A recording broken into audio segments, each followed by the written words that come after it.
단연코 절대 불가능합니다. 가난한 산골 소녀가 혼자서 이런 수준의 알고리즘을 개발했다고요? 테슬라 인공지능팀 총괄 책임자가 모니터 속 코드를 보더니 믿을 수 없다는 표정을 지었습니다. 이건 우리 최고 엔지니어 50명이 1년 넘게 씨름한 문제인데 그 순간 아무도 몰랐습니다. 이 혁신적인 알고리즘이 산골 쓰레기장에서 발견한 고장난 노트북 한 대로 시작되었다는 사실을. 그 믿기 힘든 이야기, 지금부터 시작합니다. 제 이름은 김지수입니다. 강원도 인제군 깊은 산골 마을에서 태어나 자랐어요. 일론 머스크가 로켓 발사로 세상을 놀라게 할 때 저는 외할머니와 함께 산비탈 감자밭을 일구고 있었습니다. 실리콘밸리에서 인공지능이 세상을 바꾸기 시작할 때 우리 마을에는 제대로 된 와이파이조차 없었으니까요. 지금 전 세계 언론이 제 이야기를 앞다투어 보도하고 있지만 정작 아무도 모르는 진실이 있습니다. 하버드 콘퍼런스에서 기립박수를 받기 불과 한 달 전까지 제 일상이 어땠는지를요. 봄비가 부슬부슬 내리던 어느 월요일 아침. 저는 마을버스를 타고 구불구불한 산길을 40여 분 달려 인제종합고등학교에 도착했습니다. 전날 밤 외할머니께서 손수 다림질해주신 교복은 구김 하나 없이 말끔했지만 제 어깨에 걸린 가방은 읍내시장 구석가게에서 1,000원 주고 산 헝겊이었죠. 엄마 아빠는 제가 10살 되던 해 겨울 빙판길 교통사고로 세상을 떠나셨습니다. 그날 이후로 외할머니와 단둘이 이 세상을 살아가고 있었어요. 정보 시간이라며? 또 컴퓨터 구경만 하겠네. 담비야, 김 선생님한테 이번엔 꼭 한 번만이라도 만져보게 해달라고 부탁해봐. 짝꿍 나담비가 한숨 섞인 목소리로 말했습니다. 저는 쓴웃음을 지으며 고개를 저었어요. 어차피 나 집에 컴퓨터 없잖아. 여기서 배워봤자 연습할 데도 없는데 뭐. 우리 학교 낡은 컴퓨터실에는 15년도 더 된 컴퓨터가 고작 5대 뿐이었습니다. 학급 인원 30명이 돌아가며 써야 했죠. 뒤에서 누군가 킥킥거리는 소리가 들렸어요. 야, 김지수 진짜 웃기지 않냐? 여자가 무슨 프로그래밍이래. 담비가 벌떡 일어나 항의했지만 저는 이미 그런 말들에 익숙해져 있었습니다. 사실 선생님들도 별반 다르지 않았어요. 지수야, 솔직히 말해서 너희 같은 시골 학생들이 서울 강남 애들이랑 똑같이 경쟁한다는 게 현실적으로 가능하겠니? 담임 선생님께서 진로 상담 시간에 말씀하셨죠. 차라리 국어나 영어 쪽 재능을 살려서 문과로 가는 게 어때? 농협이나 우체국, 공무원 시험 준비하는 게 훨씬 안전하고 현명한 선택이야. 그날 방과 후 저는 인제읍 공공도서관으로 향했습니다. 거기서 컴퓨터를 겨우 1시간만 쓸 수 있었지만 그 1시간이야말로 제게는 바깥 세상과 연결된 유일한 창문이었어요. 코딩 독학 방법, 프로그래밍 혼자 배우기라고 검색하며 온갖 정보를 찾아 헤맸습니다. 공책을 펼쳐놓고 마치 필사하듯 한 글자 한 글자 베껴 적었죠. 학생 이용 시간 다 됐어요. 뒤에서 기다리시는 분들 계시니까 자리 정리해주세요. 사서 선생님의 차가운 목소리에 황급히 노트를 덮었습니다. 버스 시간마저 놓쳐버려서 결국 빗속을 1시간 넘게 걸어 집까지 돌아왔죠. 어머 지수야. 오늘 비 많이 오는데 왜 이렇게 늦었어? 할미가 감자전 부쳐뒀다. 집 현관을 들어서자 외할머니께서 반갑게 맞아주셨습니다. 하지만 할머니의 환한 미소 뒤편에 숨겨진 깊은 주름들이 올해도 농사가 신통치 않았다는 걸 말해주고 있었어요. 낡은 식탁에 마주 앉아 감자전을 먹으면서도 저는 차마 입 밖으로 꺼내지 못했습니다. 사실은 대학에 가고 싶다는 것. 이 좁은 마을을 벗어나 더 넓은 세상을 보고 싶다는 것. 외할머니는 이미 농사지은 쌀을 팔아서 제 학비를 대고 계셨는데 어떻게 더 큰 욕심을 부릴 수 있겠어요. 할머니, 저 대학은 안 갈 거예요. 빨리 취직해서 할머니 고생 안 시켜드릴게요.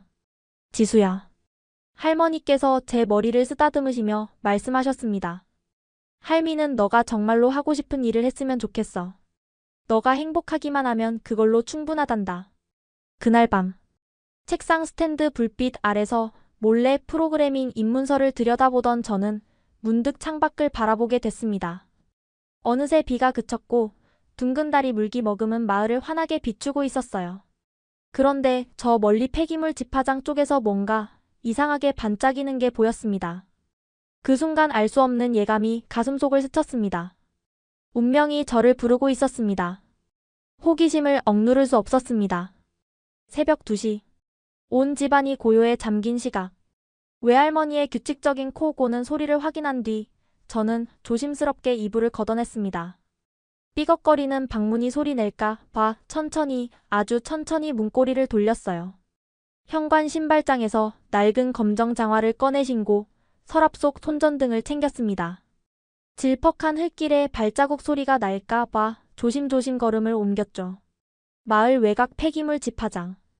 달빛 아래에서 뭔가가 은은하게 빛을 반사하고 있었습니다. 손전등 불빛을 비추는 순간 제 심장이 쿵 하고 내려앉았어요. 노트북이었습니다. 그것도 제가 학교 컴퓨터실에서 한 번도 본 적 없는 날렵한 은색 금속 케이스의 고급 노트북. HP 스펙터 X360이라는 모델명이 희미하게 보였습니다.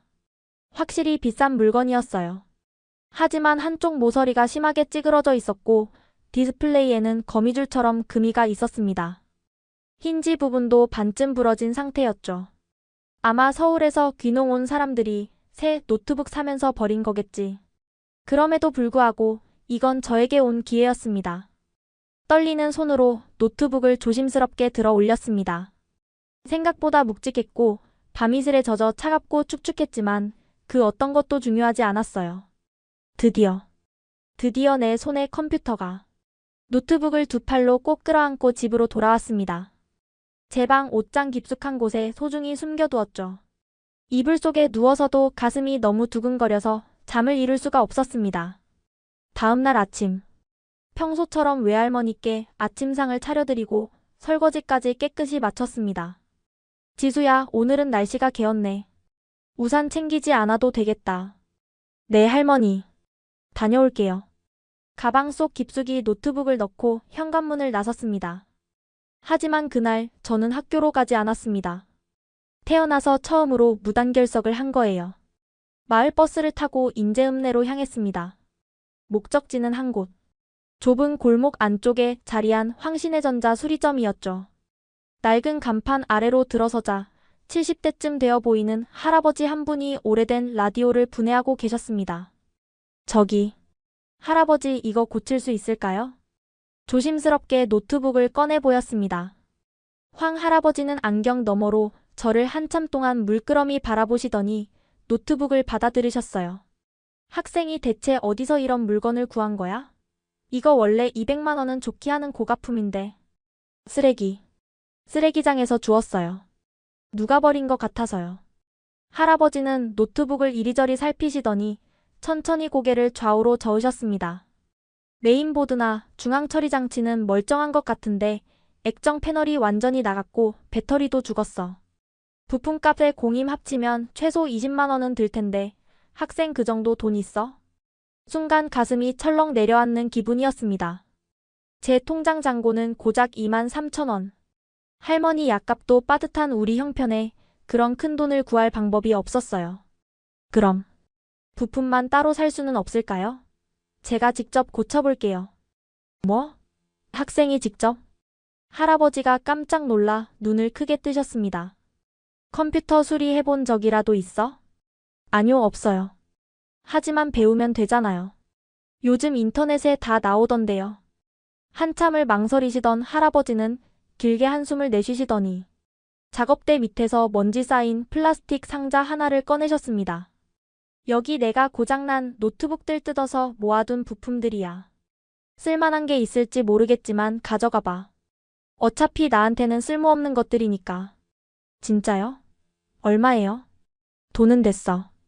대신 딱 한 가지 약속만 해줘. 이거 정말로 고치면 나한테 꼭 보여줘. 학생이 어떻게 고치는지 할아버지가 엄청 궁금하거든. 그렇게 저는 황 할아버지와 약속을 했습니다. 집으로 돌아오자마자 옷장 깊숙한 곳에 숨겨둔 노트북을 꺼냈습니다. 황 할아버지께서 주신 부품 상자도 함께요. 먼지를 털어내며 하나하나 살펴봤어요. 깨진 액정 패널 조각들, 녹슨 나사들, 이름 모를 작은 부품들. 이걸로 정말 고칠 수 있을까? 불안감이 밀려왔지만 포기할 수는 없었습니다. 이건 제게 주어진 유일한 기회였으니까요. 인터넷 검색으로 찾은 수리 동영상들을 공책에 빼곡히 정리했습니다. 먼저 배터리를 분리하고 후면 커버를 열어야 해. 나사는 크기별로 따로 보관할 것. 케이블 연결 순서를 사진으로 찍어둘 것. 첫 번째 시도. 조심스럽게 드라이버로 나사를 풀기 시작했어요.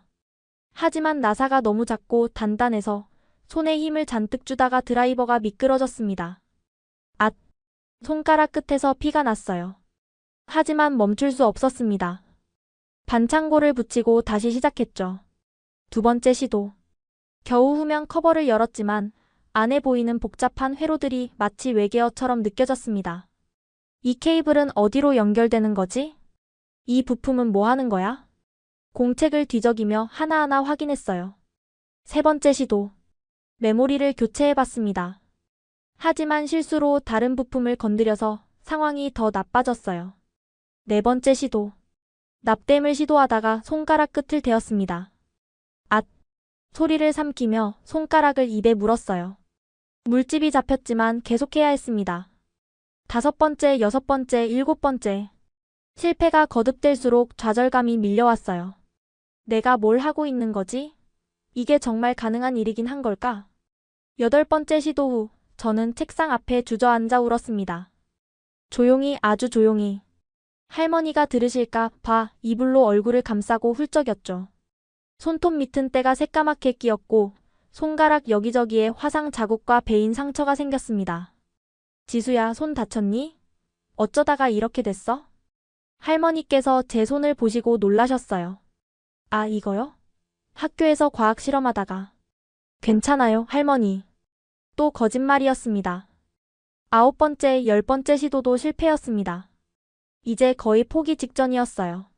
부품들도 바닥나고 있었고 노트북은 처음보다 더 엉망이 된 것 같았습니다. 하지만 10번을 실패했다면 11번째는 다를 수도 있지 않을까요? 마지막이야. 이번이 정말 마지막 기회야. 열하루째 되는 밤. 날이 밝기 전에 꼭 성공하겠다고 다짐했습니다. 이번에는 더 신중하게, 더 꼼꼼하게 접근했어요. 공책에 적어둔 메모들을 처음부터 다시 읽었습니다. 실패했던 시도들을 하나하나 복기하며 어디서 잘못됐는지 분석했죠. 아, 여기서 케이블 순서를 바꿔서 연결했구나. 이 부품은 이쪽이 아니라 저쪽에 있어야 했어. 모든 부품을 다시 제자리에 정확히 배치했어요. 케이블 하나하나 꼼꼼히 확인하고 연결 상태를 점검했습니다. 새벽 3시. 마지막 나사를 조였습니다. 손은 떨렸지만 이상하게 마음은 고요했어요. 제발. 제발 이번에는. 전원 버튼에 손을 올렸습니다. 숨을 깊이 들이마셨습니다. 그리고 눌렀습니다. 1초, 2초, 3초. 아무 일도 일어나지 않았습니다. 역시 안 되는구나. 그 순간 띵! 부팅음이 울려 퍼졌습니다. 심장이 멈추는 줄 알았어요. 화면 아래쪽에서 희미한 빛이 새어나왔습니다. 위쪽 절반은 여전히 금이 가 있었지만 아래쪽 화면은 멀쩡하게 작동하고 있었어요. 로딩바가 천천히 채워지기 시작했습니다. 작동한다. 진짜로. 작동해. 목이 메었습니다. 눈물이 뺨을 타고 주르륵 흘러내렸어요. 소리내어 울고 싶었지만 꾹 참았습니다. 할머니를 깨울 수 없었으니까요. 이불을 뒤집어 쓰고 그 안에서 조용히 흐느꼈습니다. 열하루 밤을 거의 밤새우다시피 하며 씨름한 결과 화상으로 퉁퉁 부은 손가락, 까맣게 때 낀 손톱. 하지만 그 어느 순간보다 행복했습니다. 화면이 완전히 켜지자 바탕화면이 나타났어요. 이전 주인이 남긴 파일들이 그대로 있었습니다. 파이썬 기초 머신러닝 입문, 알고리즘 스터디라는 폴더들이 보였어요. 이건 운명이야. 프로그래밍 공부 자료까지 고스란히 담겨 있다니. 마치 누군가 저를 위해 준비해둔 선물 같았습니다. 첫 번째 폴더를 열었습니다. 파이썬 튜토리얼 문서가 가득했어요. 새벽 4시. 창밖이 조금씩 밝아오고 있었습니다. 하지만 저는 잠을 잘 수가 없었어요. 화면을 뚫어져라 바라보며 첫 번째 코드를 따라 쳐보기 시작했습니다. 프린트 헬로 월드. 간단한 명령어 하나였지만 제게는 새로운 세상으로 가는 첫걸음이었습니다. 실행 버튼을 눌렀습니다. 화면에 헬로 월드라는 글자가 떴어요. 그렇게 저의 진짜 여정이 시작되었습니다. 다음 날 약속대로 황 할아버지 수리점을 찾아갔습니다. 할아버지 고쳤어요. 노트북을 펼쳐 보이자 할아버지는 안경을 벗었다 다시 쓰시며 놀라워하셨어요. 이걸 정말 너가 고쳤단 말이지? 대단하구나. 정말 대단해. 할아버지는 한참 동안 노트북을 살펴보시더니 제게 제안을 하셨습니다. 지수야, 우리 가게 컴퓨터가 자꾸 말썽을 부리는데 주말마다 와서 좀 봐줄 수 있겠니? 시간당 10,000원 줄게. 첫 아르바이트였습니다. 정말요? 감사합니다, 할아버지. 고맙긴. 너 같은 학생이 우리 가게에 와주면 내가 고맙지. 그렇게 매주 토요일과 일요일 수리점에서 일하며 용돈을 벌기 시작했어요. 한 달에 80,000원. 그 돈으로 노트북 부품을 조금씩 업그레이드 했습니다. 하지만 집에는 인터넷이 없었어요. 프로그래밍을 배우려면 인터넷이 필수였는데 우리 집 형편으로는 매달 30,000원대 와이파이 요금도 부담이었죠. 그래서 매주 한 번씩 버스를 타고 읍내 PC방에 갔습니다. 2시간에 2,000원. 제 용돈의 절반이었지만 그 2시간이 저에게는 금보다 귀했어요. 학생 매주 오는 것 같은데 뭘 그렇게 열심히 하는 거야? PC방 사장님이 호기심 어린 얼굴로 물으셨습니다. 공부요. 프로그래밍 공부. 아, 그래? 요즘 젊은 친구들 참 대단하네. 2시간 동안 미친 듯이 자료를 다운로드했습니다. 무료 강의 영상, 코딩 교육 자료, 프로그래밍 책 PDF 파일들. 집에 가서 볼 수 있도록 USB에 빼곡히 담았죠. 집으로 돌아가는 버스 안에서 창밖을 바라보며 생각했어요. 언젠가는 내가 만든 프로그램이 세상에 나올 수 있을까? 집 뒤편에 오래된 빈 창고가 하나 있었습니다. 겨울에는 할머니가 김장 배추를 저장하는 곳이었지만 다른 계절에는 거의 사용하지 않았어요. 저는 그곳을 제 비밀 작업실로 만들기로 했습니다. 낡은 책상 하나를 끌고 들어가 구석에 놓았어요. 의자는 학교에서 버리는 걸 몰래 가져왔고요. 전기는 연장선을 길게 늘여서 끌어왔습니다. 완벽하지는 않았지만 제게는 최고의 작업 공간이었죠. 지수야, 요즘 얼굴이 많이 안 좋은데 밤에 제대로 자니? 할머니께서 걱정스럽게 물으셨습니다. 네, 잘 자요. 시험 기간이라 조금 피곤한 거예요. 또 거짓말. 사실 저는 매일 밤 3시간밖에 자지 못했어요. 학교에서 돌아오면 할머니 일을 도와드렸습니다. 저녁 식사를 하고 학교 숙제를 마친 뒤 할머니께서 주무시는 10시가 되면 조용히 창고로 향했죠. 노트북을 켜고 PC방에서 다운받은 자료들을 하나씩 열어봤습니다. 파이썬 기초 문법부터 시작했어요. 변수, 함수, 반복문, 조건문. 처음에는 영어로 된 용어들이 외계어처럼 느껴졌습니다. 영어 단어장을 옆에 두고 모르는 단어가 나올 때마다 찾아가며 공부했어요. 한 달이 지나자 간단한 계산기 프로그램을 만들 수 있게 됐습니다. 2달 후에는 간단한 게임을 만들어 봤죠. 3달이 지났을 때 웹크롤링이라는 걸 처음 해봤어요. 인터넷에서 자동으로 정보를 수집하는 프로그램. 제 코드가 실제로 작동하는 걸 보는 순간 소름이 돋았습니다. 하지만 문제가 하나 있었어요. 창고는 여름에는 무척 더웠고 겨울에는 얼어붙을 듯 추웠습니다. 모기도 엄청나게 많았죠. 한여름밤 반팔에 반바지 차림으로 코딩을 하다 보면 온몸이 모기에 물려 퉁퉁 부었어요. 겨울밤에는 손이 얼어서 키보드를 제대로 칠 수조차 없었습니다. 장갑을 끼고 타이핑을 시도해봤지만 오타가 너무 많이 나서 결국 벗었죠. 한 번은 폭우가 내렸을 때 창고 지붕이 새서 노트북이 젖을 뻔한 적도 있었어요. 황급히 우비로 노트북을 감싸고 빗물이 새는 곳마다 양동이를 받쳐줬습니다. 그날 밤은 한숨도 자지 못하고 노트북을 지켰죠. 6달이 흘렀습니다. 이제 파이썬의 기본은 어느 정도 익혔고 간단한 웹 크롤링 프로그램도 만들 수 있게 됐어요. 그런데 새로운 문제에 부딪혔습니다. 머신러닝을 공부하기 시작했는데 제 노트북 사양이 너무 낮았던 거예요.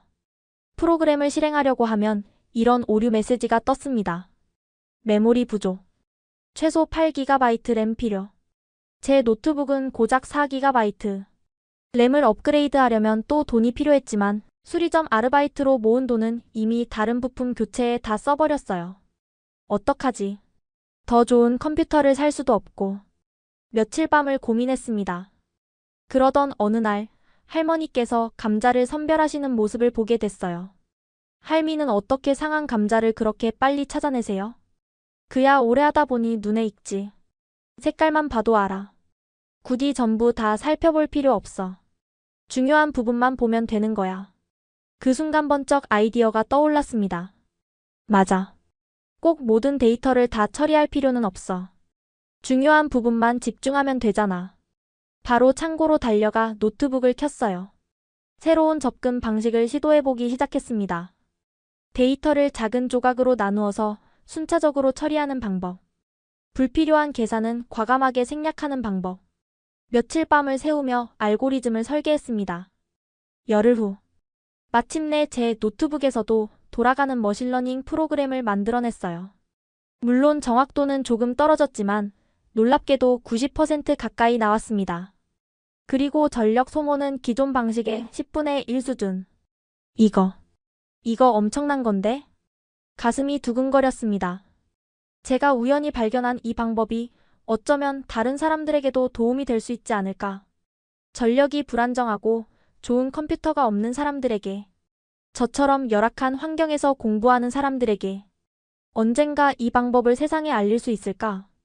그날 밤 저는 처음으로 큰 꿈을 꾸기 시작했습니다. 가을이 깊어가던 어느 저녁이었습니다.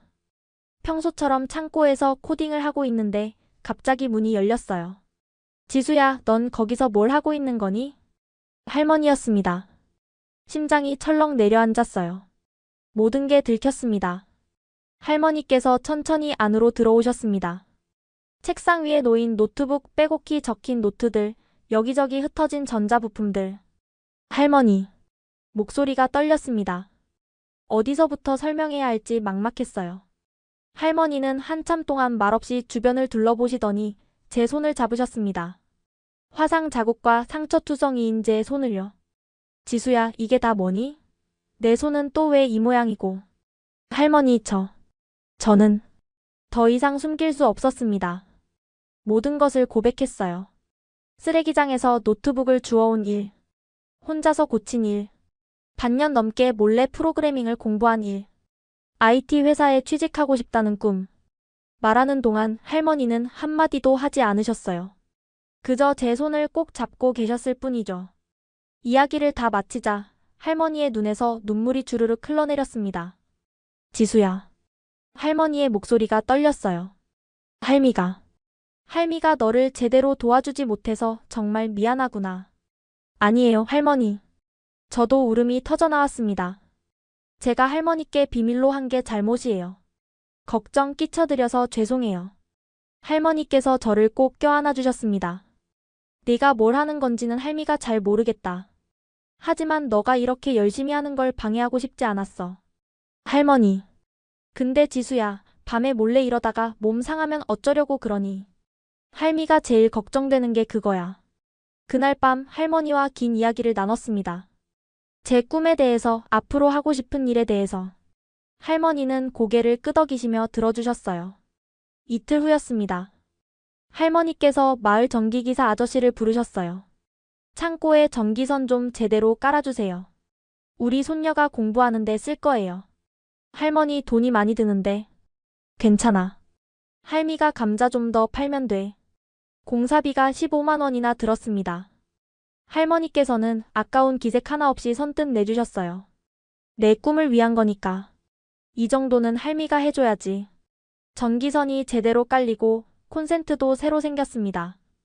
이제 더 이상 연장선을 위험하게 늘릴 필요가 없었어요. 할머니께서는 거기서 그치지 않으셨습니다.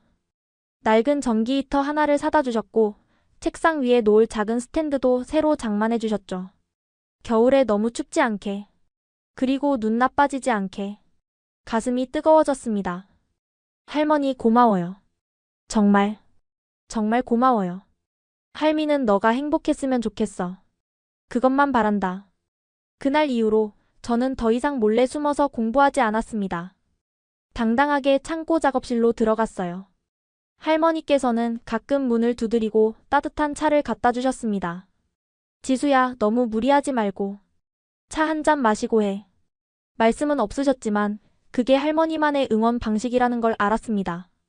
어느 날 밤, 코딩을 하다가 문득 창고 문 앞을 보니 작은 접시에 담긴 간식이 놓여 있었어요. 할머니께서 주무시기 전에 몰래 갖다 놓으신 거였습니다. 할머니, 눈시울이 뜨거워졌습니다. 이렇게 저를 믿고 지지해 주시는 분이 계시는데 저는 반드시 성공해야 했어요. 할머니의 사랑에 보답해야 했습니다. 그날 밤부터 저는 더 큰 목표를 세우기 시작했습니다. 단순히 프로그래밍을 배우는 것을 넘어서 저처럼 어려운 환경에 있는 사람들에게 도움이 되는 진짜 의미 있는 무언가를 만들고 싶었어요. 할머니, 제가 꼭 해낼게요. 할머니를 자랑스럽게 만들어 드릴게요. 마음속으로 다짐했습니다. 창고 작업실의 작은 창문으로 별빛이 들어왔어요. 노트북 화면에 푸른 빛과 별빛이 어우러져 제 작은 공간을 비췄습니다. 이제 저에게는 든든한 지원군이 생겼습니다. 세상에서 가장 강력한 무기, 바로 할머니의 무조건적인 사랑이었죠. 그 사랑을 힘으로 저는 더 멀리 나아갈 수 있었습니다. 할머니의 지원 덕분에 더 집중할 수 있게 된 저는 제 프로그램을 완성도 높게 다듬었습니다. 저전력 환경에서도 작동하는 작물 질병 진단 시스템. 할머니의 감자밭에서 직접 테스트해봤어요. 스마트폰 카메라로 잎을 찍으면 3초 만에 결과가 나왔습니다. 할머니, 이 감자잎 좀 보세요. 제 프로그램이 병충해가 있다고 하는데. 어머, 진짜네. 할미 눈에는 안 보였는데. 우리 지수가 대단한 걸 만들었구나. 프로그램이 실제로 도움이 된다는 걸 확인하자 더 자신감이 생겼습니다. 그러던 어느 날 학교 게시판에서 공고 하나를 발견했어요. 강원도 청소년 IT 경진대회 참가자 모집. 춘천 컨벤션 센터에서 열린다고 했습니다. 이거다. 마음속으로 외쳤어요. 제 프로그램을 세상에 선보일 기회였습니다. 집에 돌아와 할머니께 조심스럽게 말씀드렸어요. 할머니, 제가 대회에 나가보고 싶어요. 그래? 우리 지수 실력이면 충분히 잘할 수 있을 거야. 참가비가 5만 원인데. 할미가 낼게. 내 꿈을 위한 거잖아. 할머니. 됐어. 대신 최선을 다해야 한다. 대회 준비는 생각보다 훨씬 힘들었습니다. 프로그램을 더 정교하게 다듬어야 했고 발표 자료도 만들어야 했어요. 게다가 실제 농가에서 테스트한 데이터도 필요했죠. 주말마다 마을 어르신들을 찾아다니며 부탁드렸습니다. 아저씨, 제가 만든 앱 한번 써보시겠어요? 작물병 진단해주는 거예요. 처음에는 다들 의아해하셨어요. 이런 걸 어린 학생이 만들었다고? 진짜 되긴 하는 거야? 하지만 직접 시연해 보이자 반응이 달라졌습니다. 오, 정말 되네? 이거 신기한데? 2주 동안 밤낮 없이 매달렸어요. 학교 수업 시간에도 머릿속은 온통 대회 생각뿐이었습니다. 그러던 어느 날 저녁, 할머니께서 낡은 봉투 하나를 제게 건네셨어요. 지수야, 이거 받아라. 봉투 안에는 현금 20만 원이 들어있었습니다. 할머니, 이게 뭐예요? 할미가 감자 좀 더 팔았어. 대회 나가려면 옷도 사야 하고 교통비도 들고 그러잖니. 목이 메었습니다. 할머니, 제가 어떻게. 됐어. 내 꿈을 위한 건데 이 정도는 해줘야지. 할머니의 손을 꼭 잡았습니다. 거칠고 주름진 그 손이 세상에서 가장 따뜻했어요. 할머니, 꼭 상 받아올게요. 꼭요. 대회 당일. 춘천 컨벤션 센터. 버스를 2번이나 갈아타고 3시간을 달려 도착했습니다. 건물 입구에 들어서자 압도당하는 기분이었어요. 천장이 엄청나게 높았고 사람들로 북적였습니다. 참가자 대부분이 서울이나 수도권에서 온 학생들이었어요. 최신 맥북을 들고 다니는 아이들, 고가의 태블릿으로 자료를 보는 아이들. 제 손에 든 테이프 붙은 노트북이 초라하게 느껴졌습니다. 참가 등록은 어디서 하나요? 안내 데스크에서 번호표를 받았어요. 17번. 구석에 위치한 작은 부스였습니다. 부스를 꾸미고 노트북을 설치하는데 옆 부스 학생들이 힐끗거렸어요. 저기 봐. 저 노트북 테이프 붙어 있어. 헐, 완전 구형인데? 저걸로 뭘 하려고. 웃음소리가 들렸습니다. 얼굴이 화끈거렸지만 참았어요. 중요한 건 노트북이 아니라 그 안에 담긴 코드야. 스스로에게 다짐했습니다. 오전 10시. 심사가 시작됐습니다. 심사위원단이 각 부스를 돌며 프로젝트를 평가했어요. 대학교 교수님, IT 기업 임원, 농업 전문가로 구성된 5분이었습니다. 옆 부스에서 심사가 진행되는 소리가 들렸어요. 시장성이 매우 좋네요. 투자를 고려해 볼 만합니다. 딥러닝 모델의 정확도가 인상적이군요. 박수 소리가 들렸습니다. 제 가슴이 쿵쾅거리기 시작했어요. 드디어 심사위원단이 제 부스 앞에 섰습니다. 학생 이름과 소속, 그리고 프로젝트 제목을 소개해 주세요. 안녕하세요.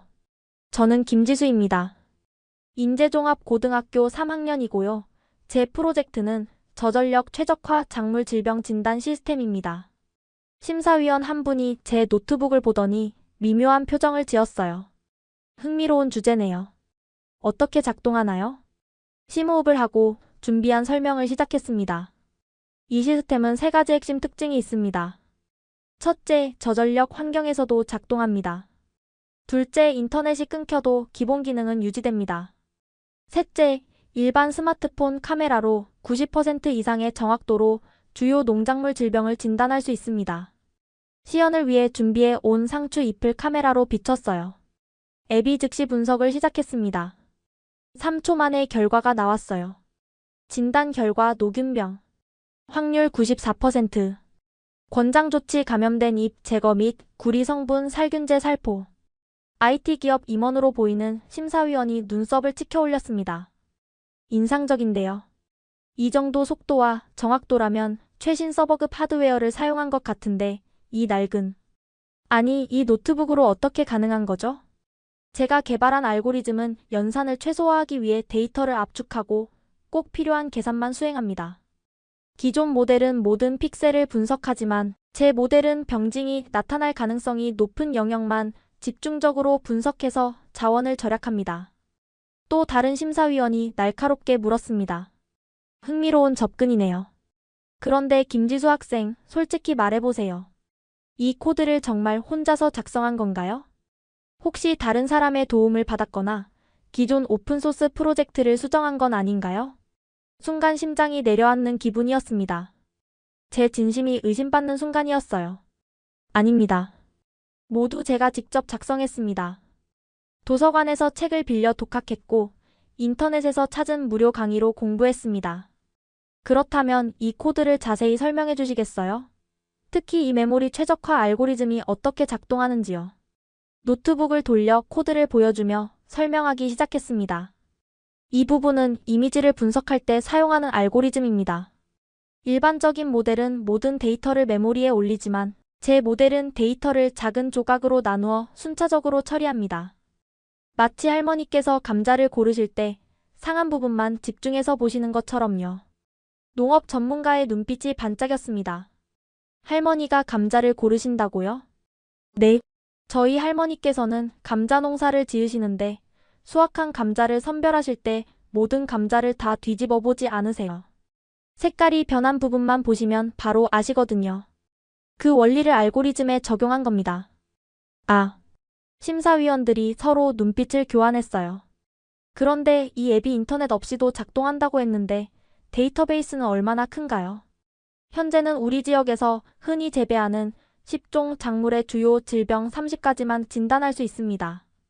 하지만 인터넷이 연결되면 클라우드 데이터베이스에 접속해서 더 많은 질병을 진단할 수 있고 새로운 데이터로 모델을 업데이트할 수도 있습니다. 질문이 계속 이어졌어요. 30분 넘게 꼬치꼬치 캐묻는 질문들. 하지만 저는 하나하나 차분히 답했습니다. 이건 제가 직접 만든 것이었으니까요. 모든 코드 한 줄 한 줄, 모든 알고리즘 하나하나를 완벽히 이해하고 있었습니다. 처음에 의심스러워하던 심사위원들의 표정이 점점 진지해졌어요. 마지막에는 존중의 눈빛까지 보였습니다. 매우 인상적인 프로젝트군요, 김지수 학생. 특히 제한된 자원으로 이런 성과를 낸 것이 놀랍습니다. 독학으로 이 정도 수준까지 왔다니 정말 대단합니다. 심사가 끝나고 심사위원들이 떠난 후 저는 의자에 털썩 주저앉았습니다. 긴장이 풀리니 다리에 힘이 쭉 빠졌어요. 너 정말 대단하다. 옆 부수 학생이 엄지를 치켜 세웠습니다. 심사위원들이 내 부스에 30분이나 있었어. 보통 5분도 안 되는데. 고마워. 점심시간. 몇몇 참가자들이 제게 다가왔습니다. 내 노트북 정말 쓰레기장에서 주운 거야? 응. 반쯤 고장난 걸 내가 직접 고쳤어. 와. 나 같으면 상상도 못했을 것 같아. 노트북 고장나면 그냥 새로 사거든. 그들과 이야기를 나누며 제가 특별한 게 아니라는 걸 깨달았어요. 단지 저는 다른 선택지가 없었을 뿐이었죠. 하지만 그 선택지 없음이 오히려 저를 더 창의적으로 만들었습니다. 오후 3시. 드디어 시상식이 시작됐습니다. 참가자 전원이 대강당에 모였어요. 저는 맨 뒷자리에 앉았습니다. 솔직히 상은 기대하지 않았어요. 이미 제 프로젝트를 인정받은 것만으로도 충분했으니까요. 장려상. 서울과학고등학교 박준혁 학생의 스마트 교통관리 시스템. 박수 소리가 울렸습니다. 우수상. 대전외국어고등학교 이서윤 학생의 AR 언어 학습 플랫폼. 또다시 박수. 그리고 이번 대회의 대상은 진행자가 봉투를 열었어요. 잠시 놀란 표정을 지었습니다. 인제종합고등학교 김지수 학생의 저전력 최적화 작물 질병 진단 시스템입니다. 순간 귀가 멍해졌습니다. 제 이름이 맞나요? 주변에서 박수 소리가 터져나왔어요. 누군가 제 어깨를 두드렸습니다. 지수야. 내 이름 불렀어. 얼른 올라가. 떨리는 다리로 무대에 올랐습니다. 트로피와 상장, 그리고 상금 100만 원을 받았어요. 진행자가 마이크를 건넸습니다. 김지수 학생, 소감 한마디 부탁드립니다. 마이크 앞에 서자 온몸이 굳어버렸어요. 하지만 객석 어딘가에서 파이팅! 이라고 외치는 소리에 용기를 냈습니다. 저를 믿어주신 할머니께 이 상을 바치고 싶습니다. 그리고 말하고 싶어요. 어려운 환경이 때로는 새로운 해결책을 찾는 원동력이 될 수 있다고요. 감사합니다. 짧은 소감이었지만 강당에 큰 박수가 울려 퍼졌습니다. 시상식이 끝나고 심사위원 중 한 분이 제게 다가왔어요. 지수 학생, 이 프로젝트를 스탠포드 글로벌 AI 챌린지에 제출해보는 게 어때요? 세계 무대에서 경쟁해볼 만한 작품입니다. 스탠포드요? 미국의 그 스탠포드 대학교요? 맞아요. 참가비가 좀 부담될 텐데 면제 신청을 할 수 있어요. 한번 도전해보세요. 집에 돌아와 인터넷으로 대회 정보를 찾아봤습니다. 스탠포드 글로벌 AI 챌린지. 세계 최고 수준의 학생들이 참가하는 대회였어요. 화면에 나타난 작년 수상자들의 이력을 보니 압도당하는 기분이었습니다. MIT 대학원생, 하버드 컴퓨터과학과 수석, 옥스퍼드 연구원. 내가 과연 그런 곳에서 경쟁할 수 있을까? 하지만 도전하지 않으면 영원히 알 수 없을 것 같았습니다. 할머니께 조심스럽게 말씀드렸어요. 할머니, 미국 대회에 나가보고 싶어요. 할머니의 표정이 복잡해졌습니다. 미국. 그렇게 먼 곳을. 참가비는 면제 신청할 수 있대요. 근데 만약 본선에 올라가면 비행기 타고 가야 하는데. 지수야, 일단 지원부터 해보자. 본선에 올라가는 건 그때 가서 생각하면 되잖아. 네, 할머니. 참가 신청서를 작성하고 참가비 면제 신청서도 함께 제출했어요. 시골 학교 학생이라는 점, 열악한 환경에서 독학으로 공부했다는 점을 솔직하게 적었습니다. 프로젝트 설명서도 정성껏 작성했어요. 영어로 써야 해서 인제읍 영어학원 원장님께 도움을 청했습니다. 선생님, 이거 좀 봐주실 수 있으세요? 원장님은 제 글을 읽으시더니 눈을 크게 뜨셨어요. 지수야, 너 이런 대단한 걸 만들었어? 선생님이 기꺼이 도와줄게. 문법 검토는 물론이고 발표 준비도 함께하자. 정말요? 감사합니다. 대신 조건이 있어. 내가 대상 타면 우리 학원 홍보 좀 해줘야 해. 원장님은 농담조로 말씀하셨지만 진심으로 응원해주시는 게 느껴졌습니다. 일주일이 지났습니다. 매일 메일함을 확인했지만 아무 소식도 없었어요.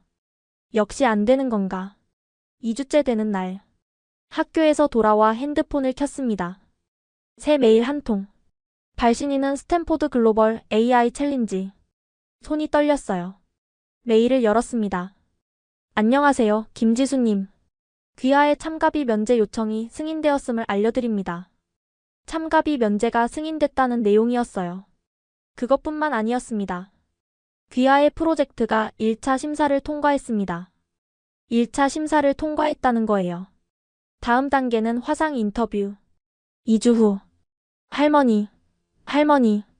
집으로 뛰어들어가 소리쳤습니다. 왜 그래, 지수야? 무슨 일이야? 제가 1차 심사를 통과했어요. 스탠포드 대회요. 할머니의 얼굴에 환한 미소가 번졌어요. 우리 지수가 정말 대단하구나. 하지만 곧 걱정스러운 표정이 되셨습니다. 그런데 지수야, 화상 인터뷰는 영어로 해야 하는 거 아니니? 네. 그래서 준비를 열심히 해야 해요. 다음 날부터 영어학원에서 집중 훈련을 받았습니다. 원장님은 무료로 발음 교정을 도와주셨어요. 너의 꿈을 응원한다.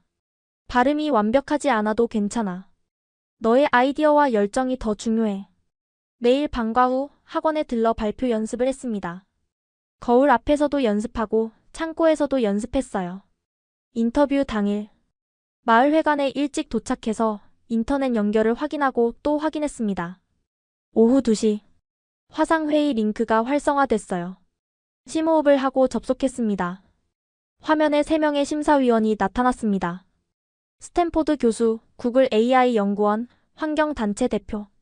긴장한 목소리로 영어로 인사를 건넸습니다. 안녕하세요. 제 이름은 김지수입니다. 만나서 반갑습니다. 라고 영어로 말했습니다. 심사위원들이 미소를 지었어요. 안녕하세요, 지수. 당신의 프로젝트 제안서를 큰 관심을 가지고 읽었습니다. 더 자세히 말해주세요. 라고 영어로 물었습니다. 준비한 발표를 시작했어요. 처음에는 말이 꼬이고 더듬었지만 제 프로젝트에 대해 이야기하기 시작하자 자신감이 생겼습니다. 코드와 수학은 국제 언어니까요. 핵심 내용을 영어로 설명했어요. 제 알고리즘이 어떻게 95%의 에너지를 절약하면서도 90%의 정확도를 유지하는지. 심사위원들이 놀라는 표정을 지었습니다. 구글 연구원이 질문했어요. 매우 인상적입니다. 어떻게 이런 접근법을 생각해냈나요? 라고 영어로 물었습니다. 솔직하게 대답했습니다. 제가 필요했기 때문입니다. 저는 전력이 불안정하고 오래된 컴퓨터가 있는 농촌 지역에 살고 있습니다. 이런 환경에서 작동하는 프로그램을 만들어야 했습니다. 라고 영어로 답했습니다. 환경단체 대표가 미소를 지었어요. 지수 개발도상국의 많은 농부들이 비슷한 상황에 직면해 있습니다. 당신의 솔루션이 그들에게 큰 도움이 될 수 있을 것 같습니다. 라고 영어로 말했습니다. 인터뷰는 예상보다 훨씬 부드럽게 진행됐습니다. 마지막에 스탠포드 교수가 물었어요. 만약 본선에 진출하면 샌프란시스코에 올 수 있나요? 라고 영어로 물었습니다. 가슴이 철렁 내려앉았습니다. 미국 여행은 비행기 티켓만으로도 100만 원이 넘고 숙박비까지 고려하면 상상조차 할 수 없는 금액이었어요. 솔직히 말씀드리면 경제적으로 어려울 것 같습니다. 하지만 방법을 찾겠습니다. 라고 영어로 답했습니다. 교수가 고개를 끄덕였습니다. 이해합니다. 감사합니다. 지수라고 영어로 말했습니다. 인터뷰가 끝나고 이틀 후 또 다른 메일이 도착했습니다. 축하합니다. 본선 진출자로 선정되었습니다. 본선 진출자로 선정됐다는 내용. 그리고 놀라운 소식이 더 있었어요. 위원회는 귀하의 여행 및 숙박 비용을 지원하기로 결정했습니다. 대회 측에서 여행 및 숙박 비용을 지원해준다고요. 믿을 수 없었어요. 할머니, 제가 본선에 올라갔어요. 그리고 경비도 지원해준대요. 할머니의 표정이 복잡해졌습니다. 기쁨과 걱정이 뒤섞인 얼굴이었어요. 미국. 그렇게 먼 곳을. 지수야, 너 혼자 갈 생각이니? 네. 대회에서 호텔도 제공해준대요. 며칠 후 할머니가 하루 종일 외출하셨어요. 어디 가시냐고 여쭤봤지만 그냥 볼일 좀 보고 온다고만 하셨죠. 저녁 무렵 돌아오신 할머니는 피곤해 보이셨어요. 할머니 괜찮으세요? 어디 아프신 데는 없으시고요? 괜찮아, 괜찮아.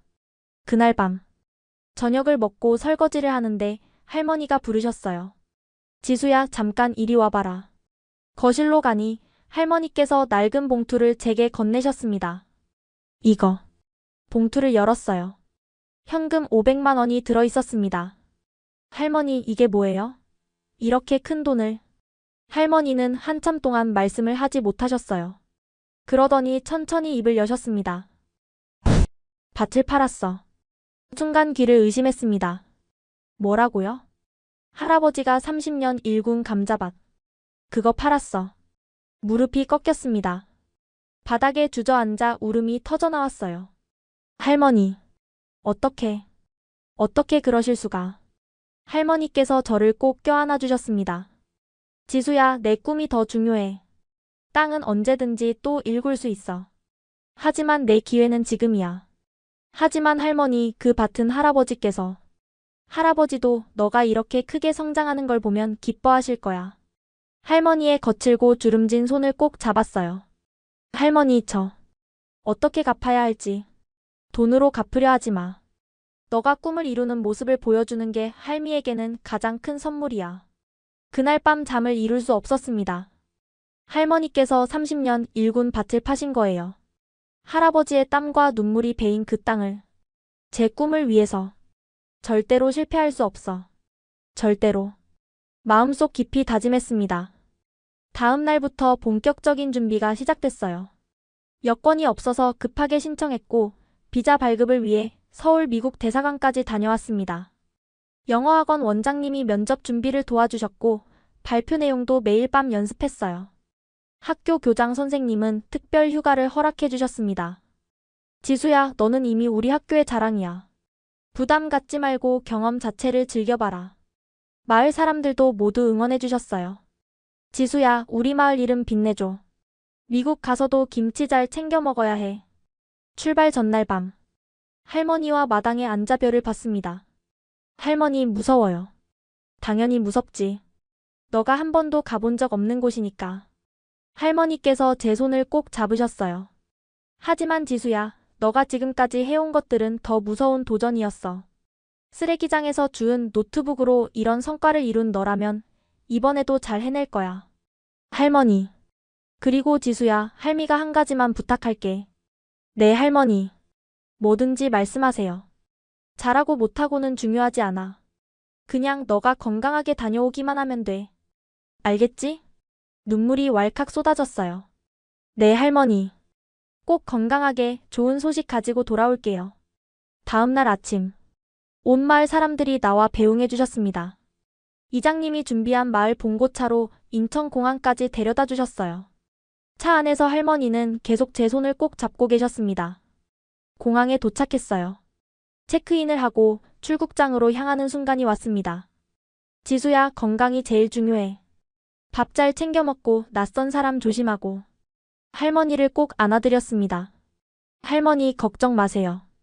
꼭 좋은 소식 가지고 돌아올게요. 마지막으로 고개를 돌려 손을 흔들고 출국장으로 들어섰어요. 이제 저는 산골 소녀의 울타리를 벗어나 세계를 향한 첫걸음을 내딛고 있었습니다. 비행기 창가에 앉아 구름 위로 솟아오르는 태양을 바라봤어요. 지금까지의 모든 어려움이 이 순간을 위한 준비였을지도 모른다고 생각했습니다. 노트북을 열고 발표 자료를 마지막으로 점검했어요. 화면 구석에 여전히 남아있는 작은 테이프 조각. 그것을 손가락으로 살짝 만지며 미소 지었습니다. 제 인생에서 가장 큰 도전이 기다리고 있었어요.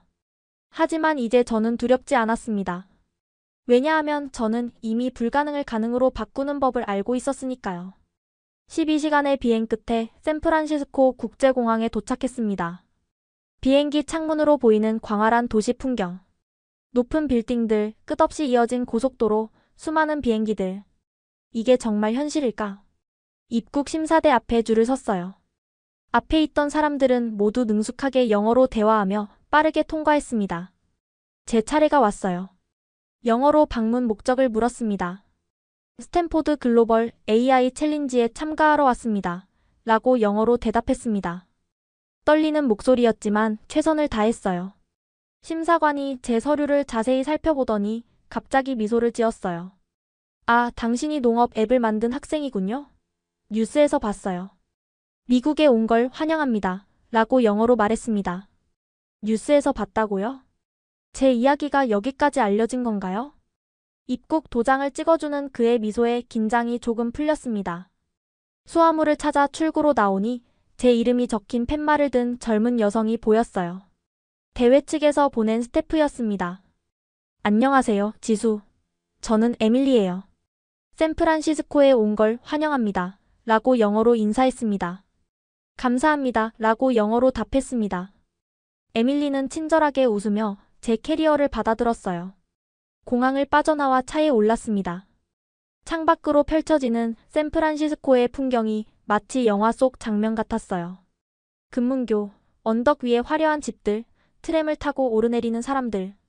이번이 미국에 처음 오는 거예요. 라고 영어로 물었습니다. 네. 한국 밖으로 나가본 게 처음이에요. 라고 영어로 답했습니다. 와. 정말 용감하시네요. 라고 영어로 말했습니다. 30분쯤 달려 호텔에 도착했습니다. 페어몬트 호텔. 입구부터 압도적이었어요. 로비의 샹들리에, 대리석 바닥, 정장을 차려입은 직원들. 모든 본선 진출자들이 여기 묵어요. 당신 방은 22층에 있어요. 라고 영어로 말했습니다. 22층이라고요? 우리 마을에서 가장 높은 건물은 3층짜리 읍사무소였어요. 체크인을 마치고 방에 들어섰습니다. 오마이.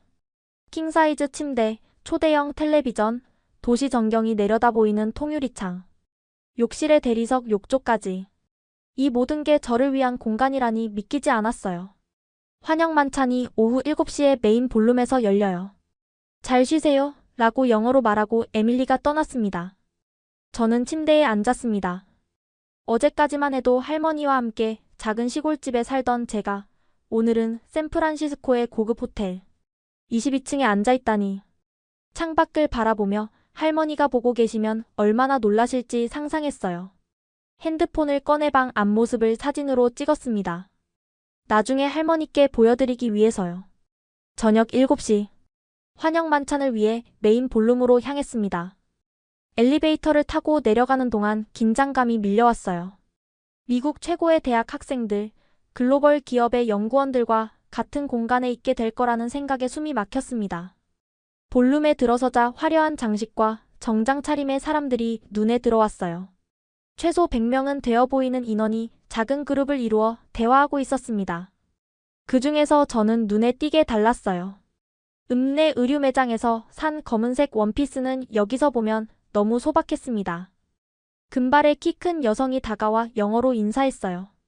자신을 대회 총괄 책임자인 레베카 챔 박사라고 소개했습니다. 지수 와주셔서 정말 기뻐요.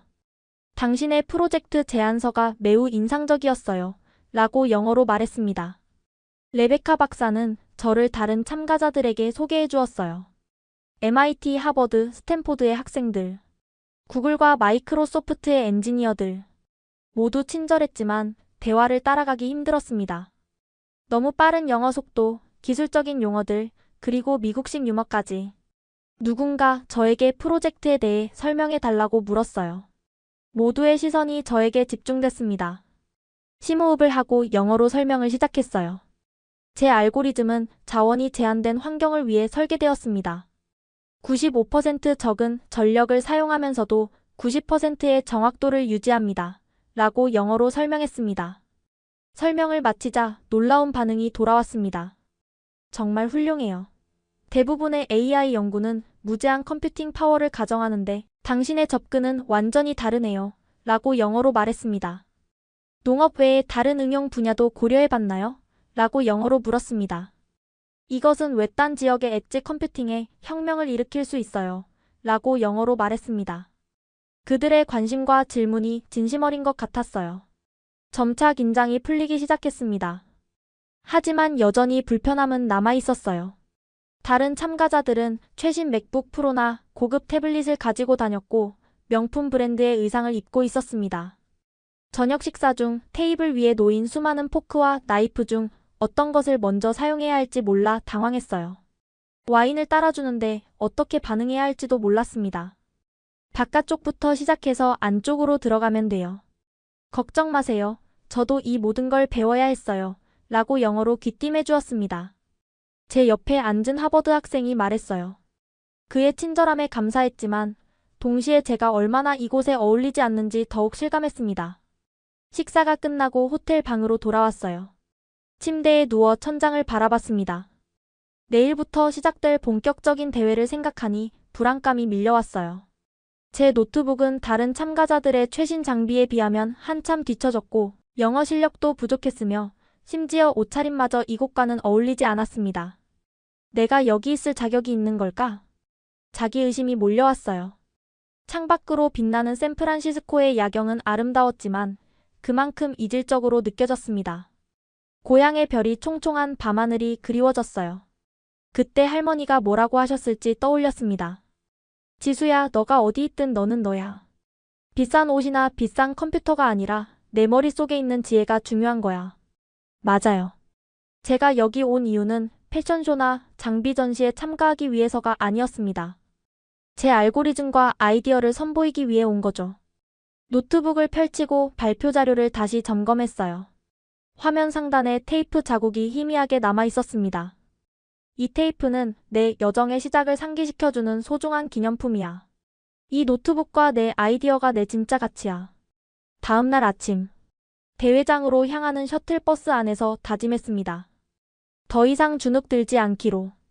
있는 그대로의 제 모습을 보여주기로. 오히려 제 이야기가 이곳에서는 독특하고 가치 있을 수 있으니까요. 스탠포드 대학교 캠퍼스에 도착했어요. 웅장한 건물들과 넓은 잔디밭이 펼쳐졌습니다. 역사와 전통이 느껴지는 캠퍼스는 압도적이었어요. 대회장인 대형 강당에 들어서자 최첨단 장비들이 설치되어 있었고 각 참가자를 위한 부스가 마련되어 있었습니다.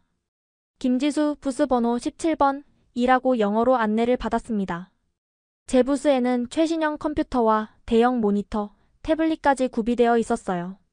하지만 저는 제 낡은 노트북을 꺼내 연결했습니다. 옆 부스 참가자가 의아한 표정으로 물었어요. 왜 제공된 장비를 사용하지 않나요? 라고 영어로 물었습니다. 이게 제가 알고리즘을 개발한 노트북이에요. 이 노트북은 저를 알고 저도 이 노트북을 알아요. 라고 영어로 답했습니다. 그는 웃으며 고개를 끄덕였습니다. 멋지네요. 정말 진정성 있어요. 라고 영어로 말했습니다. 오전에는 멘토링 세션이 있었어요. 각 참가자에게 산업 전문가가 배정되어 발표를 점검하고 조언을 해주는 시간이었습니다. 저에게 배정된 멘토는 구글의 AI 연구 책임자 로버트 김 교수님이었어요. 당신의 자원 최적화 접근법이 매우 흥미롭네요. 하지만 발표에서 너무 겸손해요. 라고 영어로 말씀하셨습니다. 그는 제 발표 자료를 함께 검토하며 조언을 아끼지 않았습니다. 당신의 이야기를 말하는 걸 두려워하지 마세요. 어떻게 이 아이디어를 떠올렸는지, 어떤 어려움에 직면했는지 그 맥락이 당신의 기술적 성과를 더욱 인상적으로 만들어요. 라고 영어로 조언했습니다. 멘토의 조언을 받아들여 발표 자료를 수정했어요. 단순히 기술적인 내용뿐만 아니라 제 개인적인 여정도 중요한 부분으로 포함시켰습니다. 쓰레기장에서 노트북을 찾은 이야기, 불안정한 전력 환경, 한국 농촌의 현실적인 문제들. 저녁에는 대학 캠퍼스 투어가 있었어요. 스탠포드의 역사와 전통, 그리고 혁신의 문화를 직접 경험할 수 있었습니다. 실리콘밸리의 많은 기업가들이 이곳에서 시작했다는 이야기를 들으며 저도 언젠가 이런 곳에서 공부하고 싶다는 꿈이 생겼어요. 호텔로 돌아오는 길. 셔틀버스 창밖으로 샌프란시스코의 야경은 이제 덜 이질적으로 느껴졌습니다. 오히려 제가 이 풍경의 일부가 된 것 같았어요. 방에 돌아와 내일의 발표를 위해 마지막 연습을 했습니다. 거울 앞에 서서 영어 발음을 다듬고 전달하고 싶은 핵심 메시지를 정리했어요. 연습하며 이제 더 이상 두렵지 않았습니다. 제가 가진 것과 제가 아는 것, 그리고 제가 겪은 것들이 충분히 가치 있다는 확신이 생겼으니까요. 침대에 누워 내일의 발표를 생각하며 잠들었어요. 꿈속에서 할머니가 미소 짓는 모습이 보였습니다. 할머니가 주신 용기, 팔아주신 밭의 의미를 생각하며 더욱 단단한 결심을 했어요. 내일은 제 인생에서 가장 중요한 날이 될 것입니다. 그리고 저는 준비가 되어 있었습니다. 대회 당일 아침. 호텔 창문으로 들어오는 샌프란시스코의 아침 햇살이 저를 깨웠습니다. 발표 시간은 오전 10시 30분. 제 차례는 5번째였어요. 거울 앞에서 다시 한번 발표 연습을 했습니다. 어젯밤 늦게까지 수정한 발표 자료에는 제 이야기와 기술적 내용이 잘 어우러져 있었어요. 난 할 수 있어. 이것은 단지 또 다른 도전일 뿐이야. 그때 핸드폰이 울렸습니다. 할머니였어요. 지수야? 할미다. 잘 지내고 있니? 목소리만 들어도 눈물이 날 것 같았습니다. 할머니, 네. 잘 지내고 있어요. 근데 어떻게 국제전화를? 이장님이 도와주셨어. 오늘 중요한 날이라고 해서. 할머니. 할미는 너가 어디 있든 항상 응원한다. 너는 우리 마을의 자랑이야. 너무 긴장하지 말고 너가 준비한 대로만 하렴. 고마워요, 할머니. 꼭 좋은 결과 가지고 돌아올게요. 통화를 마치고 얼굴을 씻었어요.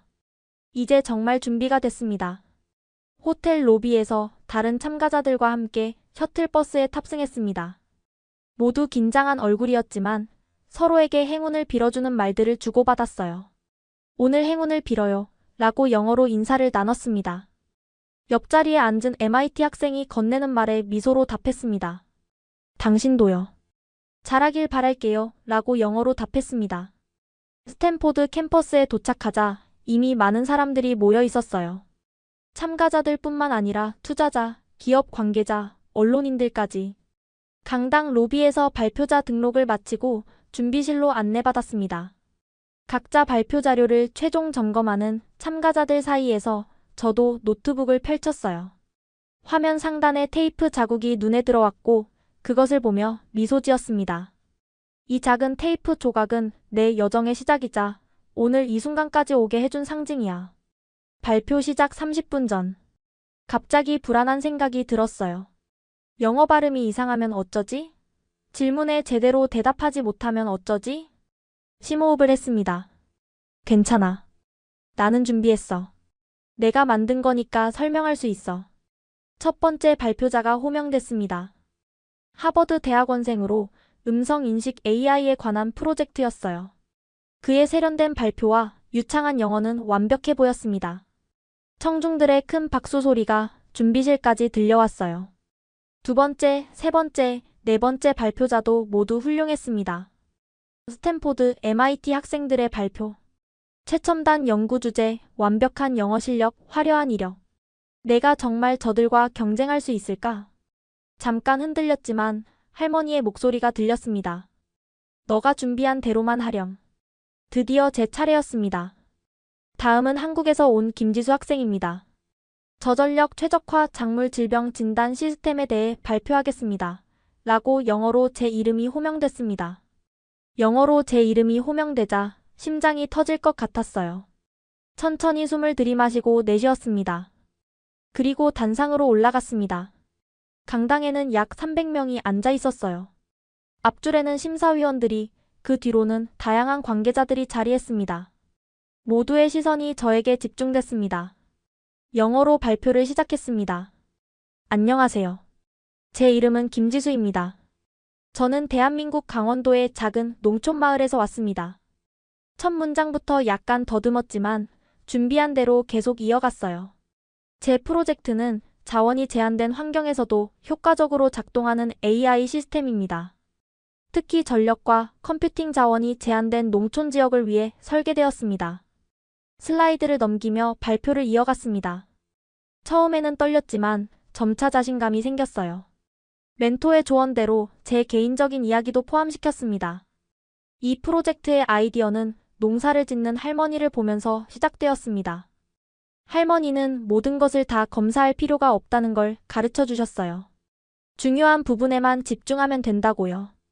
다음 슬라이드에서는 제가 쓰레기장에서 노트북을 발견한 이야기, 그것을 수리했던 이야기를 공유했어요. 저는 불안정한 전력 공급과 제한된 자원으로 일해야 했습니다. 그래서 저전력 조건에서도 효율적으로 작동하는 알고리즘을 개발해야 했습니다. 기술적인 내용 설명으로 넘어갔습니다. 제 알고리즘의 핵심, 데이터 압축 기법, 계산 최적화 방법들을 상세히 설명했어요. 이 부분에서는 떨림없이 자신감 있게 말할 수 있었습니다. 전통적인 딥러닝 모델은 모든 픽셀을 분석합니다. 하지만 제 모델은 질병 증상이 나타날 가능성이 높은 영역에만 집중합니다. 이것이 95%의 계산을 줄이면서도 90%의 정확도를 유지하는 방법입니다. 발표가 절정에 달했을 때 갑자기 제 노트북 화면이 깜빡이더니 꺼져버렸습니다. 순간 가슴이 철렁 내려앉았어요. 청중들 사이에서 웅성거림이 들렸습니다. 죄송합니다. 제 노트북이 라고 영어로 말했습니다. 당황스러웠지만 그 순간 이상하게도 마음이 차분해졌습니다. 이런 상황은 이미 수없이 경험했으니까요. 농촌에서 전기가 나갔을 때, PC방에서 인터넷이 끊겼을 때, 모두 제가 익숙하게 대처해온 일상이었습니다. 잠깐의 침묵 후 저는 미소를 지었어요. 사실 이 상황이 제가 설명한 것을 보여주는 완벽한 예시입니다. 라고 영어로 말했습니다. 청중들이 웃음을 터뜨렸고 긴장감이 풀어졌습니다. 이런 종류의 불안정한 환경이 바로 제 시스템이 필요한 이유입니다. 예상치 못한 실패를 처리할 수 있는 시스템 말이에요.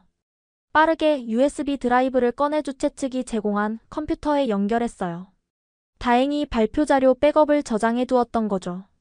보시다시피 예상치 못한 상황에 대비하는 것도 제 알고리즘의 핵심 철학입니다. 이 백업 시스템처럼요. 라고 영어로 말했습니다.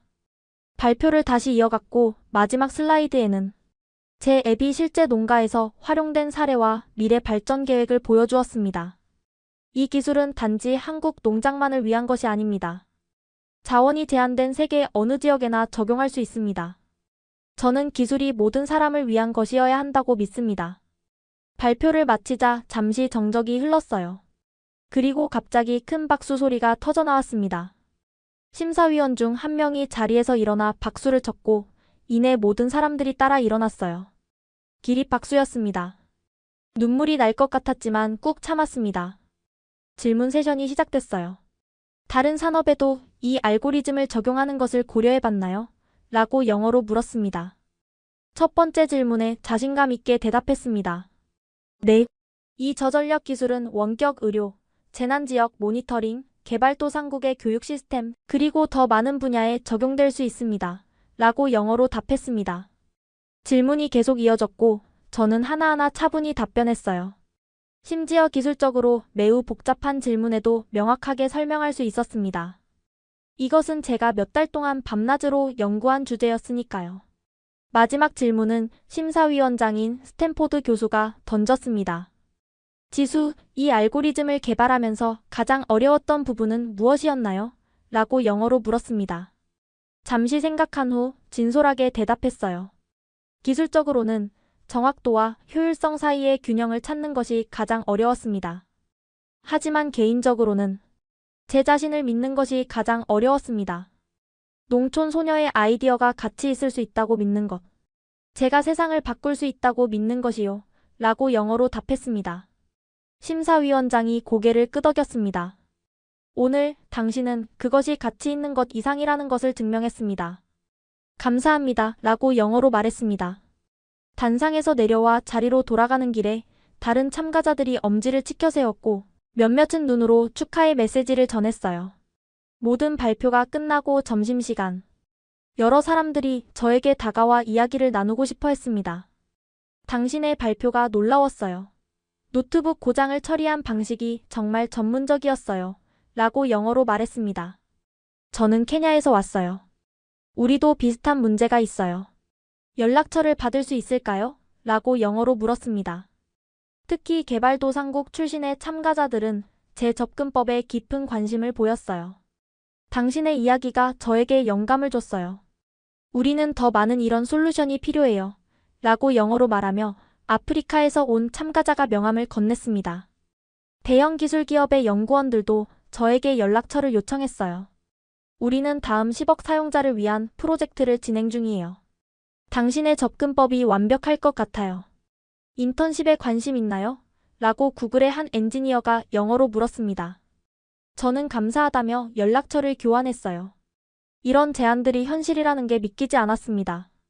오후에 결승 진출자 발표가 있었어요. 총 20명의 참가자 중 5명만이 최종 우승 후보가 될 수 있었습니다. 주최자가 봉투를 열고 이름을 읽기 시작했어요. MIT에서 온 제임스 파커, 하버드에서 온 소피아 로드리게즈, 스탠포드에서 온 마이클 첸. 숨을 죽이고 기다렸습니다. 그리고 한국에서 온 김지수라고 영어로 호명됐습니다. 심장이 터질 것 같았어요.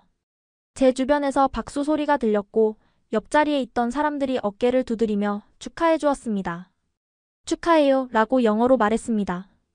당연히 그럴만해요 라고 영어로 말했습니다. 최종 심사는 다음날 진행된다고 했어요. 더 깊이 있는 기술 발표와 비즈니스 모델 제시, 그리고 전문가 패널과의 질의응답 세션으로 구성된다고 했습니다. 그날 저녁, 호텔 방으로 돌아와 가장 먼저 할머니께 전화를 걸었어요. 할머니, 제가 결승에 올랐어요. 우리 지수가 해냈구나. 할미는 알고 있었어. 너가 특별하다는 걸. 할머니의 목소리에서 자부심이 느껴졌습니다. 할머니가 밭을 팔아주신 덕분이에요. 내일 최종 심사가 있어요. 더 열심히 할게요. 지수야, 넌 이미 최선을 다했어. 결과가 어떻든 할미는 너를 자랑스러워한다. 통화를 마친 후 내일의 최종 심사를 위한 준비에 착수했습니다. 오늘의 경험을 바탕으로 발표 자료를 다시 다듬었어요. 노트북 배터리 문제가 또 발생하지 않도록 충전기와 보조 배터리도 준비했습니다. 밤이 깊어갈수록 긴장감이 커졌지만 동시에 이상한 평온함도 느껴졌어요. 이미 저는 제 자신을 증명했고 많은 사람들의 인정을 받았습니다. 내일의 결과가 어떻든 오늘의 성취는 아무도 빼앗을 수 없었어요. 침대에 누워 샌프란시스코의 야경을 바라봤습니다. 내일이면 모든 게 결정돼. 최선을 다하자. 노트북 화면이 꺼졌던 순간을 떠올렸어요. 그때 침착하게 대처한 것이 오히려 더 강한 인상을 남겼다는 것을 깨달았습니다. 실패와 어려움도 나만의 이야기로 만들 수 있어. 그날 밤 저는 마음 편히 잠들 수 있었습니다. 최종 심사 날 아침. 일어나자마자 핸드폰을 확인했어요. 할머니, 이장님, 학교 선생님들, 마을 사람들의 응원 메시지가 가득했습니다. 지수야, 파이팅! 우리 마을의 자랑 꼭 이겨. 할미가 응원한다. 눈시울이 뜨거워졌어요. 이 모든 분들의 응원이 제게 힘이 됐습니다. 최종 심사는 오전 10시에 시작됐어요. 5명의 결승 진출자가 각자 심화 발표를 하고 패널들의 질문에 답하는 시간이었습니다. 제 순서는 4번째였어요. 앞선 3명의 발표는 정말 훌륭했습니다. MIT의 제임스는 의료 영상 분석, AI를, 하버드의 소피아는 기후 변화 예측 모델을, 스탠포드의 마이클은 자율주행 알고리즘을 발표했어요. 모두 최첨단 기술과 화려한 데이터로 무장하고 있었습니다. 내 차례다. 단상에 올랐습니다. 이번에는 떨리지 않았어요. 영어로 시작했습니다. 좋은 아침입니다. 어제 제 노트북이 발표 중에 꺼졌습니다. 어떤 사람들은 그것을 실패로 볼 수 있겠죠. 하지만 저는 그것을 제 작업이 왜 중요한지에 대한 증거로 봅니다. 시작부터 어제의 사건을 언급했습니다. 청중들이 관심을 보였어요. 무제한 자원을 가진 완벽한 실험실에서 우리는 놀라운 AI를 만듭니다. 하지만 20억 명의 사람들이 안정적인 전기 없이 살고 있습니다. 30억 명이 신뢰할 수 있는 인터넷이 없습니다. 그들에게는 우리의 완벽한 AI가 쓸모없습니다. 화면에 세계 지도를 띄웠습니다. 전력이 불안정한 지역들이 빨간색으로 표시되어 있었어요. 제 알고리즘은 단지 농업에 관한 것이 아닙니다. AI를 민주화하는 것입니다. 모든 곳에 모든 사람이 접근할 수 있게 만드는 것이죠. 기술적 세부 사항을 설명하면서 실제 테스트 결과도 보여줬습니다. 한국 농가뿐만 아니라 베트남, 인도네시아, 아프리카 일부 지역에서 시범 운영한 데이터도 포함했어요.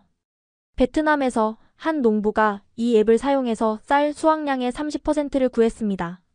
인도네시아에서 커피 농부들이 수확량을 25% 증가시켰습니다. 모두 $50 미만의 장치로요. 패널들의 표정이 진지해졌습니다. 질문 시간이 시작됐어요. 비즈니스 모델은 무엇인가요? 어떻게 수익화할 건가요? 라고 영어로 물었습니다. 저는 먼저 수익을 생각하지 않습니다. 먼저 영향을 생각합니다. 일단 가치를 증명하면 지속 가능한 비즈니스 모델이 따라올 것입니다. 소규모 농부들을 위한 프리미엄 모델, 농업회사를 위한 라이센싱, NGO와의 파트너십 등이요. 라고 영어로 답했습니다. 확장성은 어떻습니까? 이것이 전 세계적으로 작동할 수 있나요? 라고 영어로 물었습니다. 네. 알고리즘은 언어에 구애받지 않으며 지역 작물에 대해 훈련될 수 있습니다. 지역 사회가 스스로 수집할 수 있는 지역 농업 데이터만 필요합니다. 라고 영어로 답했습니다. 가장 큰 기술적 도전은 무엇인가요? 라고 영어로 물었습니다. 계산을 줄이면서 정확도를 유지하는 것입니다. 지속적인 균형이에요. 하지만 모든 제약이 우리를 더 창의적으로 만들어줍니다. 라고 영어로 답했습니다. 30분간의 심화 질문이 이어졌어요. 하지만 저는 모든 질문에 자신있게 답할 수 있었습니다. 이것은 제가 직접 고민하고 해결한 문제들이었으니까요. 마지막 질문은 심사위원장이 던졌습니다. 지수, 만약 이 대회에서 이긴다면 다음에 무엇을 할 건가요? 라고 영어로 물었습니다. 잠시 생각했습니다. 솔직하게 대답하기로 했어요. 저는 대학에 갈 것입니다. 더 배우고 싶고 더 나아지고 싶습니다. 하지만 제가 어디서 왔는지 잊지 않을 것입니다. 내년 여름 제 마을로 돌아가서 농촌 학생들에게 코딩을 가르칠 것입니다. 누군가는 그 다리를 놓아야 하니까요. 라고 영어로 답했습니다. 심사위원장이 미소를 지었습니다. 감사합니다, 지수. 아름다운 비전이네요. 라고 영어로 말했습니다. 모든 발표가 끝나고 심사위원단이 회의실로 들어갔어요. 결과는 오후에 발표된다고 했습니다. 점심시간. 다른 결승 진출자들과 함께 식사를 했어요. 지수, 너의 발표가 강력했어. 정말 영감을 주더라. 라고 소피아가 영어로 말했습니다. 고마워. 너의 발표도 놀라웠어. 라고 영어로 답했습니다. 너 알아? 우리 모두 최첨단 기술을 가지고 있어. 하지만 너만이 수십억 명의 사람들에게 영향을 미치는 실제 문제를 다루고 있어. 라고 영어로 말했습니다. 마이클도 고개를 끄덕였어요. 맞아. 우리는 멋진 기술을 만들고 있어. 하지만 너는 필요한 기술을 만들고 있어. 차이가 있지. 라고 영어로 말했습니다. 그들의 말에 감동받았습니다. 경쟁자들이지만 서로를 존중하고 인정하는 분위기였어요. 오후 3시. 드디어 결과 발표 시간이 왔습니다. 모든 참가자와 관계자들이 대강당에 모였어요. 저는 심장이 터질 것 같았습니다. 심사위원장이 무대에 올랐어요. 올해 대회는 정말 훌륭했습니다. 모든 본선 진출자들이 뛰어난 기술 능력과 혁신적 사고를 보여주었습니다. 라고 영어로 말했습니다. 긴 축사가 이어졌습니다. 올해 스탠포드 글로벌 AI 챌린지의 우승자는 라고 영어로 말하며 봉투를 열었습니다. 한국에서 온 김지수입니다. 순간 귀가 멍해졌어요. 진짜 제 이름이 맞나요? 주변에서 폭발적인 박수가 터져나왔습니다. 지수가 올라가. 라고 영어로 외쳤습니다. 옆에 앉았던 소피아가 저를 밀어줬어요. 떨리는 다리로 무대에 올랐습니다. 크리스탈 트로피를 받았어요. 무대 조명이 눈부셨습니다. 객석을 바라보니 모두가 일어서서 박수를 치고 있었어요. 심지어 다른 결승 진출자들도 진심으로 축하해주고 있었습니다. 그리고 앞줄에 일론 머스크가 앉아있는 게 보였어요. 그도 박수를 치며 미소 짓고 있었습니다. 지수, 몇 마디 부탁합니다. 라고 영어로 말하며 마이크가 제 앞에 왔어요. 저는 이 영광은 제 할머니의 것입니다. 할머니는 저를 여기 보내기 위해 할머니의 밭을 팔았습니다. 그리고 자원은 부족하지만 큰 꿈을 꾸는 모든 농촌 지역 아이들에게 당신들의 꿈은 타당합니다. 당신의 환경이 당신의 잠재력을 정의하지 않습니다. 라고 영어로 말했습니다. 목이 메었습니다. 기술은 모든 사람을 위한 것이어야 합니다. 특권층만을 위한 것이 아니라. 그것이 제가 고장난 노트북을 고치면서 배운 것입니다. 감사합니다. 강당이 다시 박수로 가득 찼습니다. 시상식이 끝난 후 취재진이 몰려왔어요. CNN입니다. 쓰레기장 노트북으로 실리콘밸리를 놀라게 한 기분이 어떤가요? BBC입니다. 앞으로의 계획은 무엇인가요? 포브스입니다. 테슬라와 구글에서 제안이 들어왔다는데 사실인가요? 정신없이 질문에 답하는 동안 누군가 제 어깨를 두드렸습니다. 뒤돌아보니 일론 머스크였어요. 당신의 알고리즘은 매혹적이에요. 내일 아침 9시에 제 사무실로 올 수 있나요? 논의하고 싶은 게 있어요. 라고 영어로 말했습니다. 네, 물론이죠. 라고 영어로 답했습니다. 그날 밤 호텔 방으로 돌아와 핸드폰을 확인했더니 수백 개의 메시지가 쌓여 있었습니다. 구글, 마이크로소프트, 페이스북에서 면접 제안, MIT에서 전액 장학금 입학 제안, 하버드에서도 비슷한 제안. 믿을 수 없었어요. 할머니, 제가 우승했어요. 할머니와의 통화에서 목이 메었습니다. 지수야, 너가 해냈구나. 텔레비전에서 보고 있단다. 우리 마을 사람들 모두 너 때문에 잠을 못 자고 있어. 할머니의 목소리도 떨리고 있었어요. 할머니가 밭을 팔아주신 덕분이에요. 제가 꼭 더 넓은 밭 사드릴게요. 그런 건 중요하지 않아. 너가 행복하고 건강한 게 제일 중요해. 다음 날 아침 테슬라 본사를 방문했습니다. 일론 머스크는 제 알고리즘을 테슬라의 자율주행차와 우주 탐사 로봇에 적용하고 싶다며 파격적인 제안을 했어요. 연봉 50만 달러의 스톡 옵션. 그리고 당신만의 연구팀을 제공하겠습니다. 바로 시작할 수 있나요? 라고 영어로 말했습니다. 구글에서는 더 높은 조건을 제시했고 페이스북은 개발도상국을 위한 특별 프로젝트를 맡아달라고 요청했습니다. 실리콘밸리의 유명 벤처 캐피털에서는 당장 창업하면 1,000만 달러를 투자하겠다는 제안까지. 일주일 만에 제 인생이 완전히 뒤바뀌었습니다. 한국 대통령까지 축하 전화를 주셨고 유엔에서는 지속가능 개발 연설을 요청해왔어요. 이 모든 관심과 제안 속에서 갑자기 혼란스러워졌습니다.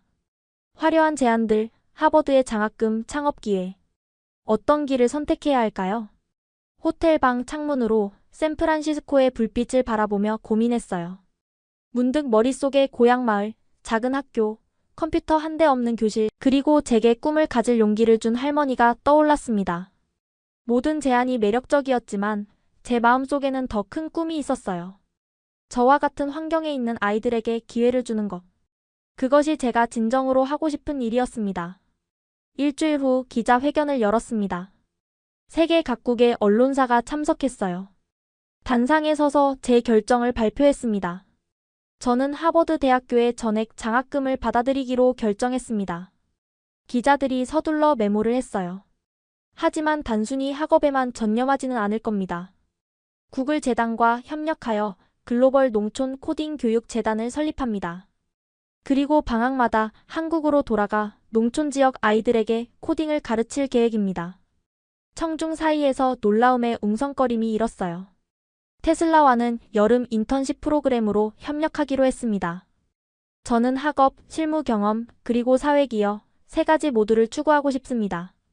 CNN 기자가 질문했습니다. 즉각적인 고액 연봉 대신 학업을 선택한 이유는 무엇인가요? 아직 배워야 할 것이 많습니다. 하버드에서의 교육은 제가 더 큰 임팩트를 만들어내는 데 필요한 지식을 줄 거예요. 돈은 언제든 벌 수 있지만 세계 최고의 교육 기회는 다시 오지 않을 수도 있으니까요. BBC 기자가 물었어요. 어린 나이에 그런 균형 잡힌 결정을 내리다니 놀랍습니다. 누가 영향을 미쳤나요? 제 할머니의 지혜에서 배운 것 같습니다.